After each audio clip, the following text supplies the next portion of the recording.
The Canadian real estate market is on life support. Or no, wait, it's alive and it's vibrant and better than we've ever seen. Well, you probably can't tell which one it is if you're relying on getting your information about real estate from the news. I mean, one article says the market is hot, the next one says it's cold. I mean, how do you tell where the market's been, if it's hot, cold, where it's headed? If you're reading or watching these news programs, you're probably just as confused as I am. In this video, I'm going to tell you everything you need to know before reading any of those articles that say you'll never find a home because the market is too hot, or you'll never find a buyer because they're disappearing faster than Jimmy Hoffa. But really quickly before I do, I'd love to invite you to subscribe to the channel and join our 1,000 subscriber giveaway. And if you think the market is still going up, make sure to hit the like button for the YouTube algorithm. And if you're one of those people waiting for the bubble to burst or the market to crash, make sure you hit the like button 3 times. Thanks again for supporting the channel. And now on to finding out if the market is slumping 30% or if it's booming. So the number one thing you have to keep in mind when reading any of these articles is that the news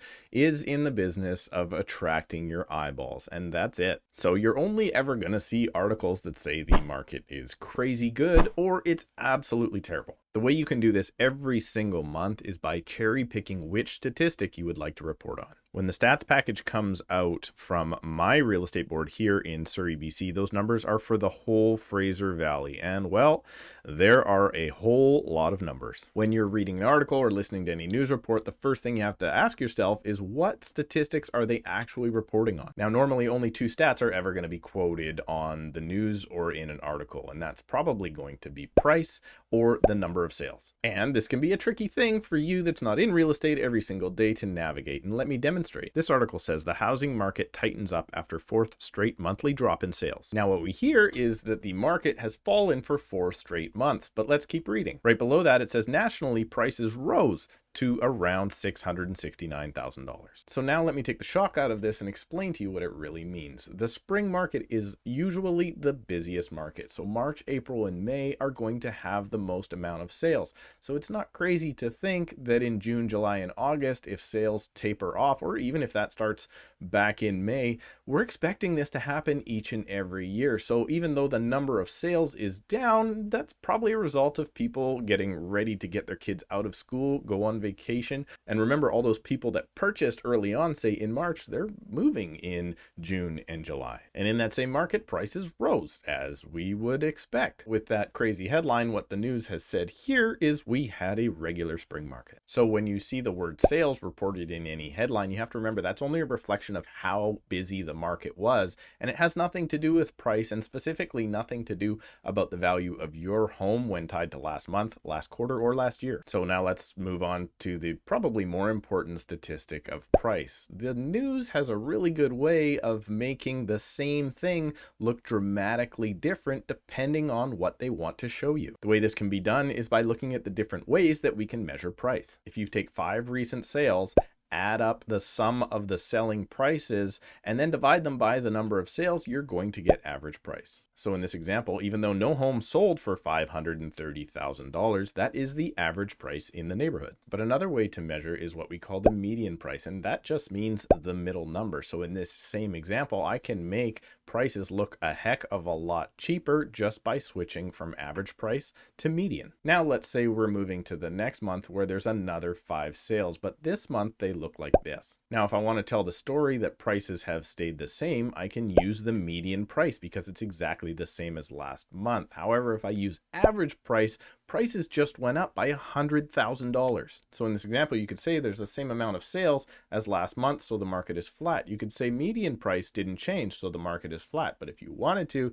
you could say that average price went up $100,000. I mean, could you imagine saying that prices went up $100,000 in just a month? You would probably get a lot more views of your article. Now, that's why we like to default to what they call the benchmark price. Now, the benchmark price is a calculation that's designed by people way smarter than me, but the design design behind it is to make sure that you identify what a typical property in that particular market would actually sell for. And this is great because different areas have different types of construction or ages of homes. So if you want to know what the typical price is in that area for that particular type of typical home, benchmark price is the right number to use. But when you're considering benchmark price, you would want to consider, well, what is that type of home? For instance, on the east side of Vancouver, the benchmark price could be $1.6 million, but those homes are probably going to be 60, 70, 80 years old, 30-foot lots, a much smaller, older product. And in some areas in Surrey, the benchmark price may also be $1.6 million, but I would assume those are going to be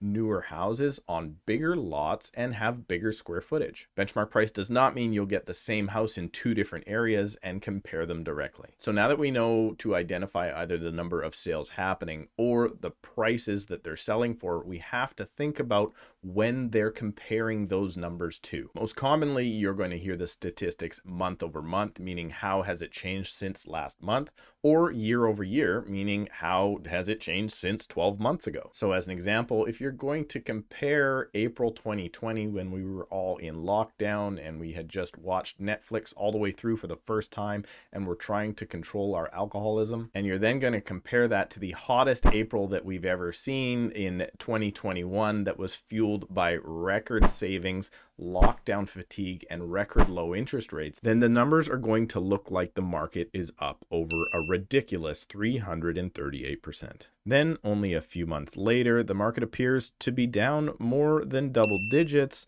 as the market cools from the greatest number of sales ever to a very busy, just as busy as last year actually, summer market. But the thing that the news does not like to report on is probably the number one stat that should be reported on, and that is what we call consumption or months of inventory. Now, for a full rundown on months of inventory or consumption rates, please make sure to go back and find this video because it's going to have a way more in-depth explanation than right now. But what I want to point out in this video is, sure, we have less sales happening now in the marketplace than we did earlier this year. And in some areas, prices actually have come down off of those highs. However, look at this. Even though the number of sales are down by more than 10% in July over June, the number of active listings on the board was down at the same amount, and the new listings were down more than double. So even though the number of sales are starting to dwindle, listings are eroding at a record pace, making buyers feel like they might have a better chance of finding Jimmy